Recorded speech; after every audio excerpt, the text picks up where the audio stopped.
میں نے اپنے مرشد سے سوال کیا، میں نے کہا آپ سیدھے ہاتھ پہ جنت ہے اور الٹے ہاتھ میں جہنم ہے، آپ کس کا انتخاب کرنا چاہتی ہیں؟ جواب سنیں کیا ہے، اور اس کے بعد آپ لوگ بتائیے گا کامنٹس میں کہ آپ لوگ جنت میں جانا چاہتے ہو جہنم میں جانا چاہتے ہو۔ ماما میرا سوال ہے، رائٹ سائڈ پہ جنت ہے، لیفٹ سائڈ پہ جہنم ہے، ہم کس کا انتخاب کریں؟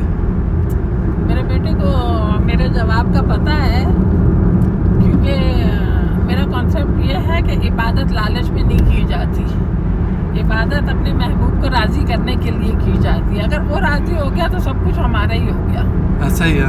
تو جنت جہنم یہ تو اسی کی پیدا کی ہوئی چیزیں ہیں، وہ اس کی رضا ہوگی جو بھی۔ جو لوگ جنت میں جانے کی لالچ سے عبادت کر رہے ہیں یا لوگ عذاب سے ڈر کے عبادت کر رہے ہیں، یہ محبت اور عشق کا کوئی اصول اور قرینہ نہیں ہے۔